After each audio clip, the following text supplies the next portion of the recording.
क्या आप कभी प्रार्थना के दौरान झटके से जागे हैं और बुरा महसूस किया है कि आप ईश्वर से बात करते समय सो गए थे? आप अकेले नहीं हैं। लगभग 10 में से 9 समर्पित ईसाई यह स्वीकार करते हैं कि वे कभी कभी प्रार्थना करते समय सो जाते हैं, लेकिन जो वे नहीं जानते वह यह है कि यह अवधि उन्हें बहुत गंभीर आध्यात्मिक खतरे में डाल देती है। और मैं समझाऊंगा क्यों। प्रार्थना के दौरान सोने के बारे में जो आप सीखने वाले हैं वह हमेशा के लिए आपके प्रार्थना करने के तरीके को पूरी तरह से बदल देगा।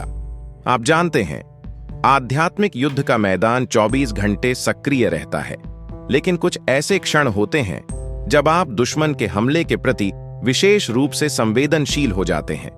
उन महत्वपूर्ण क्षणों में से एक तब होता है जब आप ईश्वर के साथ संवाद करने की कोशिश कर रहे होते हैं, जबकि आपका शरीर नींद से लड़ रहा होता है।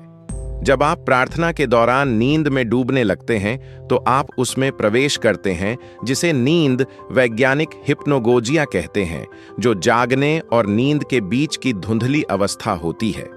इस अवस्था में आपके चेतन मन की सुरक्षात्मक बाधाएं कम होने लगती हैं, लेकिन आप अभी भी बोलने में सक्षम होते हैं। यह आध्यात्मिक भेद्यता के लिए एकदम सही वातावरण बनाता है। इस आधी जागी आधी नींद वाली अवस्था में कई विश्वासियों ने प्रार्थना के दौरान ऊँघते हुए अनजाने में अपने जीवन पर ही श्राप बोल दिए हैं। आपके बुदबुदाते आधे जागृत शब्दों में भी आत्मिक दुनिया में वास्तविक शक्ति होती है और दुश्मन ध्यान से सुन रहा होता है। आपके ऊँघते हुए शब्दों को आपके खिलाफ सबूत के तौर पर इस्तेमाल करने के लिए तैयार रहता है। बाइबल हमें चेलों के साथ क्या हुआ उसके माध्यम से इस खतरे को दिखाती है। लूका 9:22 से 33 तक में लिखा है, परंतु पतरस और जो उसके साथ थे वे नींद में भारी थे, और जब वे जागे तो उन्होंने उसकी महिमा और उसके साथ खड़े 2 पुरुषों को देखा। और ऐसा हुआ कि जब वे उससे अलग हो रहे थे तो पतरस ने यीशु से कहा, गुरु, हमारे लिए यहां रहना अच्छा है, और हम 3 तंबू बनाएं, एक तेरे लिए और एक मूसा के लिए और एक एलियाह के लिए। यह नहीं जानता था कि वह क्या कह रहा था। वह आखिरी हिस्सा वास्तव में महत्वपूर्ण है। इसमें लिखा है, यह नहीं जानता था कि वह क्या कह रहा था। पतरस की नींद की अवस्था ने उसे कुछ ऐसा कहने पर मजबूर कर दिया जो उसे पता भी नहीं था कि वह कह रहा है। एलियाह, मूसा और यीशु के लिए 3 तंबू बनाने के लिए पूछकर वह अनजाने में यीशु को मूसा और एलियाह के समान स्तर पर रख रहा था, यह पहचानने के बजाय कि यीशु उनसे कहीं ऊपर है। तंबू परमेश्वर की उपस्थिति से जुड़े थे। इसलिए जब पतरस ने उनमें से प्रत्येक के लिए एक बनाने की पेशकश की तो वह अनजाने में उन सभी को एक ही स्तर पर रखने की कोशिश कर रहा था, यह मानते हुए कि वे सभी परमेश्वर की उपस्थिति के बराबर थे। यह उसकी गलती थी। परमेश्वर ने तुरंत स्वर्ग से आवाज से पतरस को रोका, यह मेरा प्रिय पुत्र है, उसकी सुनो। परमेश्वर ने पतरस के सुझाव को बाधित किया। यह दर्शाता है कि उसका सुझाव गुमराह करने वाला था। आवाज ने उनका ध्यान पूरी तरह से यीशु की ओर, यह मेरा प्रिय पुत्र है, उसकी सुनो। यह दिखाता है कि नींद में की गई आध्यात्मिक बातचीत कितनी खतरनाक हो सकती है। मत्ती 26:40 से 41 में यीशु अपने चेलों को प्रार्थना करने के बजाय सोते हुए पाया, और उसने उन्हें चेतावनी दी, जागते रहो और प्रार्थना करो ताकि तुम परीक्षा में न पड़ो। आत्मा तो तैयार है परंतु शरीर कमजोर है। यहां जागना शब्द का अर्थ है सतर्क और चौकस रहना, जैसे एक सिपाही दुश्मनों की तलाश में रहता है। प्रार्थना करते समय ऊँघने और असावधान रहने के बिल्कुल विपरीत, नींद वाली प्रार्थना के खतरे केवल सोने से कहीं आगे जाते हैं। जब आप इस आधी जागी अवस्था में होते हैं तो आपका मुंह ऐसे शब्द कहने लग सकता है जो आपके जीवन के लिए परमेश्वर की इच्छा के अनुरूप नहीं है। हो सकता है कि आप प्रार्थना से पहले उदास महसूस कर रहे हों, यह सोच रहे हों कि चीजें बेहतर क्यों नहीं हो रही हैं। आपकी नींद की अवस्था में ये नकारात्मक विचार ईश्वर के खिलाफ बोली गई शिकायतों, आरोपों या अपने खिलाफ श्रापों में बदल सकते हैं। दुश्मन इन पलों की तलाश में रहता है और आपके शब्दों का आपके खिलाफ इस्तेमाल करता है। जब आप नींद में होते हैं तो निराशाएं बाहर आ सकती हैं। आप ईश्वर के बारे में वास्तव में खतरनाक बातें कहने लग सकते हैं। ये शब्द यहां तक कि आधे नींद में बुदबुदाए गए भी आध्यात्मिक रूप से हानिकारक हो सकते हैं। ठीक वैसे ही जैसे अय्यूब की पत्नी ने उससे कहा कि वह परमेश्वर को श्राप दे और मर जाए, कई विश्वासी नींद में बात करते समय गलती से कुछ ऐसा ही कर सकते हैं। इसके प्रभाव उस पल से भी आगे तक रहते हैं। कई ईसाई आध्यात्मिक सूखापन, अवरुद्ध प्रार्थनाएं या बढ़े हुए आध्यात्मिक हमलों का अनुभव करते हैं बिना यह एहसास किए कि यह नींद के प्रार्थना समय के दौरान बोले गए नकारात्मक शब्दों के कारण हो सकता है। ये बोले गए शब्द आध्यात्मिक लंगर बन जाते हैं जो उनकी प्रगति को रोकते हैं। देखो चेलों के साथ क्या हुआ जब वे गेतसेमनी में यीशु के साथ प्रार्थना करने के लिए जाग नहीं सके। प्रार्थना के दौरान उनकी नींद उनके सबसे बड़ी आध्यात्मिक विफलता से ठीक पहले आई। यीशु को तब छोड़ना जब उसे गिरफ्तार किया गया था। पतरस, जो प्रार्थना करने के लिए जाग नहीं सका था, बाद में यीशु को 3 बार अस्वीकार कर दिया। मत्ती 26:40 में यीशु विशेष रूप से पतरस से पूछता है, क्या तुम मेरे साथ 1 घंटा भी जाग नहीं सके? यहां फिर से जागना शब्द प्रकट होता है जो प्रार्थना के दौरान आवश्यक आध्यात्मिक सतर्कता पर जोर देता है। यह केवल शारीरिक रूप से जागते रहने के बारे में नहीं है, बल्कि आध्यात्मिक रूप से तैयार रहने के बारे में है। आत्मिक दुनिया में आपके शब्दों में बहुत बड़ी शक्ति होती है। नीति वचन 18:20 एक हमें स्पष्ट रूप से बताता है, मृत्यु और जीवन जीभ की शक्ति में है और जो इससे प्रेम करते हैं वे उसका फल खाएंगे।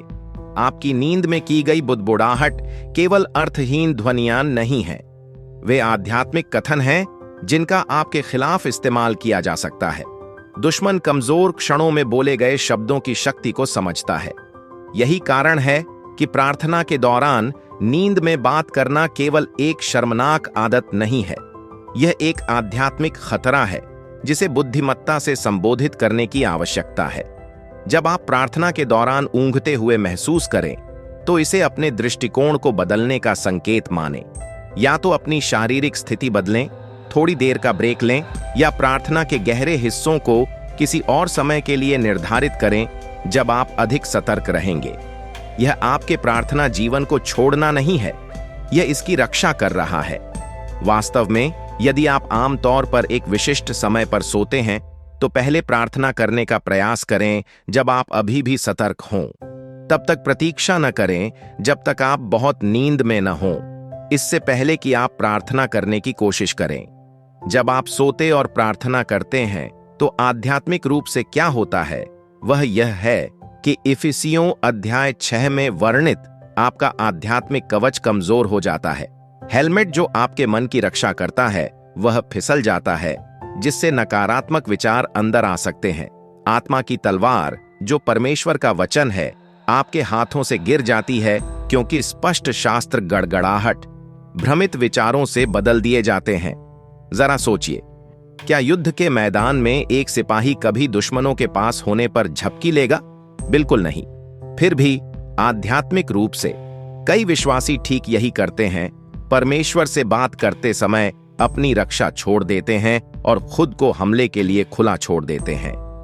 यहां दुश्मन की योजना स्नीकी लेकिन विनाशकारी है।